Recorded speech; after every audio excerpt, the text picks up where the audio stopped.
unfortunately, there's also thousands of hours of real bad, unquality science, and you got to be able to figure out how to sift through what's the good quality and what's the bad quality, because you can go down the path thinking you're following science, but you're actually following the Seventh-day Adventist Church or other different corporate interests that want you to believe certain things, because if you just ate healthy foods, you would not contribute to their bottom line. So there you go. And that's, you're right, Burl, and all that is presentation. That gets back to like Mountain Dew. I tell people, do you realize the last ingredient is like BVO? It's a vegetable oil. It's in there for one reason, to take that green and mix it all one. If you didn't have that, it'd be separated. And you wouldn't want to buy that. All this stuff is about looks. All the artificial, we're not talking sugar. We're talking all the stuff on top of it that we're ingesting. Chemicals. Pandora. Pure chemicals. Pandora, we're taking 200 ingredients out. What do you mean you're taking? Well, what are they doing in there? Yeah, that's it. That's the other. We could talk forever on this. The correlation of the autism, all those things. You know, they said that back in the day, no way, no how. There's so many different things happening to the youth that were not there. Years ago, that was labeled, no way. That is not a fact. And that's like they're trying to smear today into our history. I'd love to take a history show and talk how they're smearing our history to the eyes of today. That's wrong. This food... Well, some things have been around for 120 to 140 years. However, they were the very rare, exceptional treat. I remember my dad saying to me when I was in high school, saying, God, you guys go into the freezer every day. You pull out an ice cream sandwich, ice cream cone, or whatever. He goes, I got ice cream on the 4th of July. Yeah. And he goes, you guys live in such a different world. But, you know, now we just think, well, yeah, when do you not take tortilla chips out of the bag and put them on a plate with cheese on it and devour it all? Well, those tortilla chips are toxic poison. There's no other way to put it, but that's what it is. It's just slow-grade toxic poison. It's not going to kill you fast. And if the FDA doesn't show that it's going to kill you within a couple of hours, they let it go, because guess what? Our number one export, and this is a big problem, but this can be changed and fixed very easily, but our number one export in this country is our agricultural products, our soy, our grain, and our corn. Unfortunately, that's how we make our money feeding the world and our own unsuspected population, because it's the cheapest stuff in the world and creates an 80% profit margin for the processed food companies. But we could just as easily grow cauliflower, which you can now turn into pizza crust, rice, and all these other different things.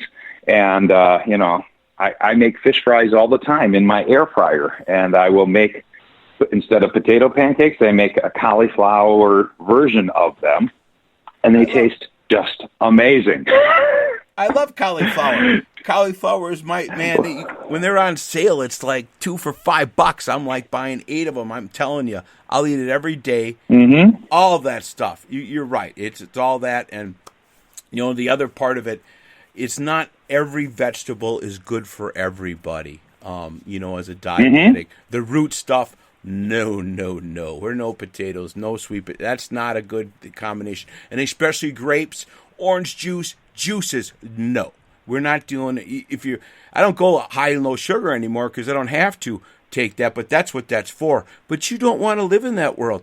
You have to also pick and choose. Now, again, I speak so much of personal life here with my feelings. But yeah, those are things you have to watch too. So when they say fruit and veg, everything has to be watched, and everything is not good in a personal basis too. Mm-hmm. Absolutely. I mean, I am not anti-plant. I am all for healthy plants, and I am for regenerative agriculture, because we've been destroying our topsoil by doing monocropping and, you know, letting the big farms, the big egg companies buy out all the family farms in the country. We went from having 12 feet of topsoil to 6 inches of topsoil. And they're estimating 60 growing seasons left in it before it's all gone. But you can do regenerative agriculture in a number of different ways. One of the easiest ways is just, you know, how we did it for hundreds of years. You have animals, goats and cows and so forth, that graze on the pasture. We move them from pasture to pasture to pasture. And they are creating the topsoil for the next hundreds of years that we're going to need.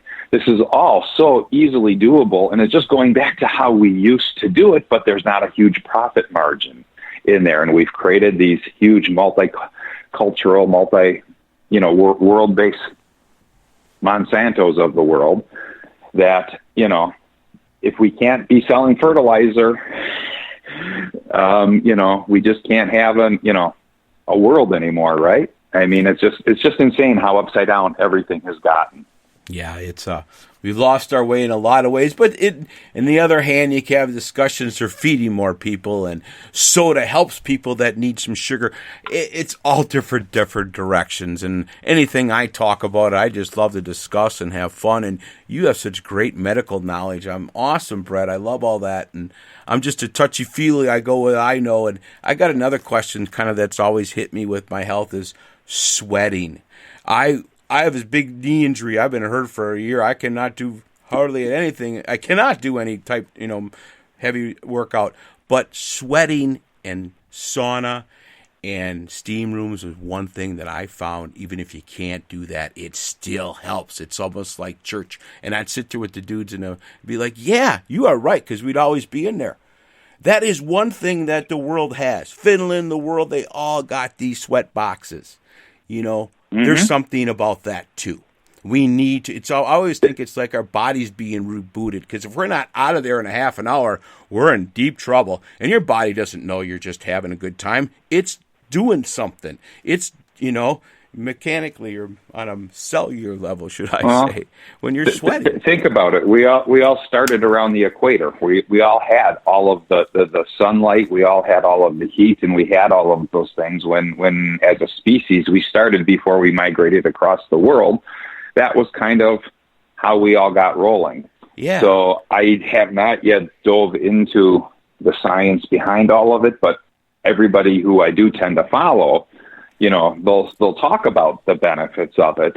I just haven't yet jumped into there, so I don't want to say that I know anything about it, because the one very humbling thing about this is that, Tommy, I've only scratched the surface of knowledge. I'm only 1 inch wide, but I'm 6 feet deep. Uh-huh. I've gone really deep with metabolism and the metabolic syndrome and what it means for all of those conditions we've discussed. But there's a lot of things that I still, I haven't found the people who have solved them or read about them and studied them. So I try to stay in what you would refer to as in your lane.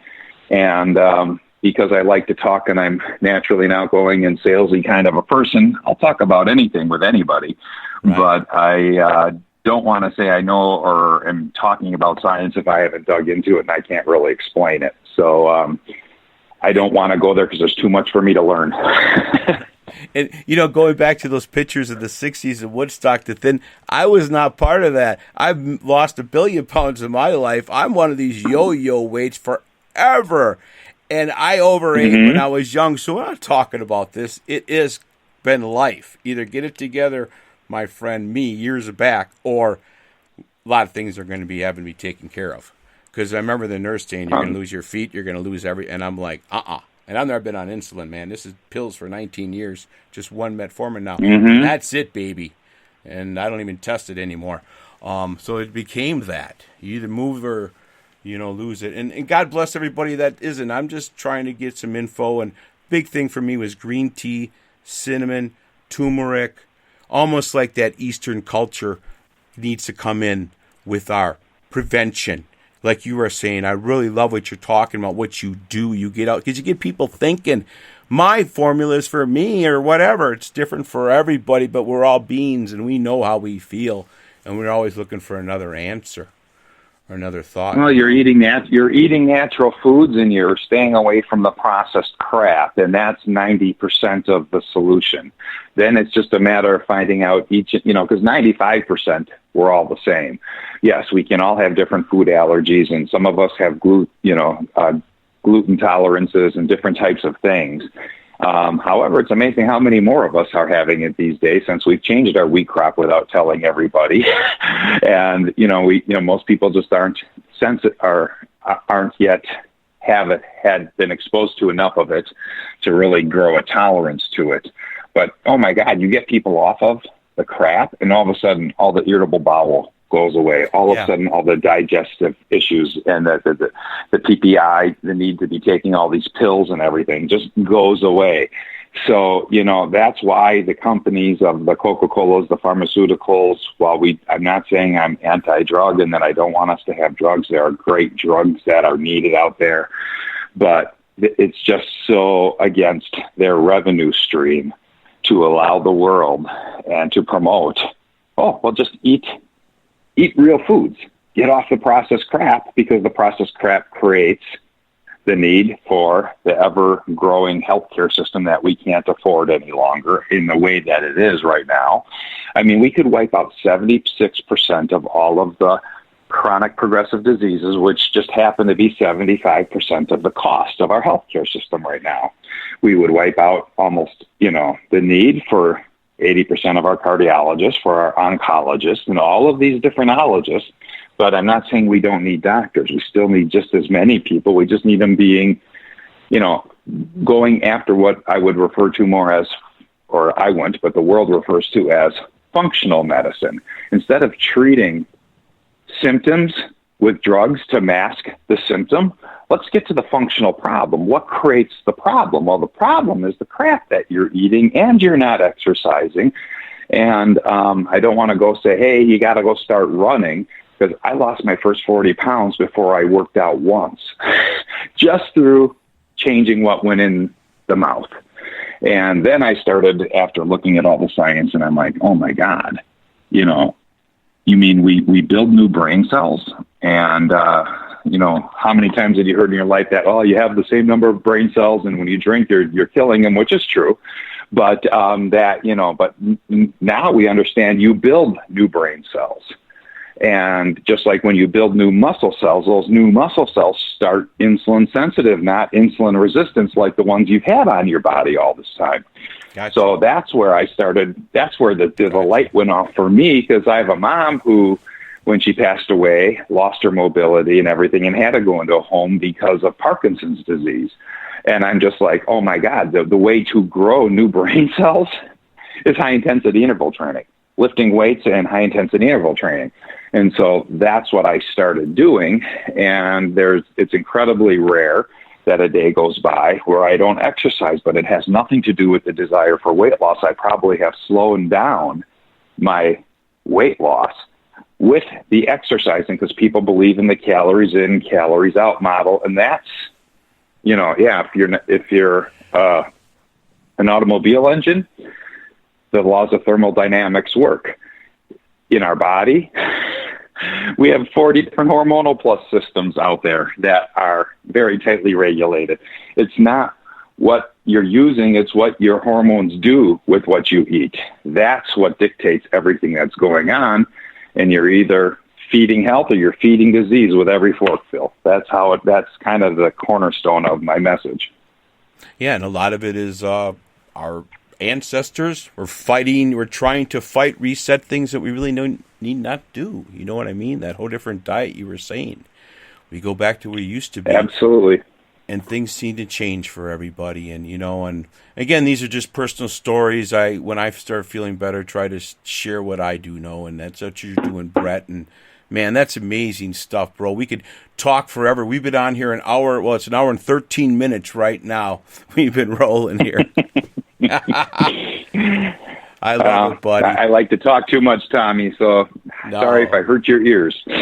No, it's all great. I'm usually doing the music side. This thing I do is just fun presentation, get some music out. And, the Falls, we like to rock around here, so I'm just doing what I've always done. I used to Absolutely.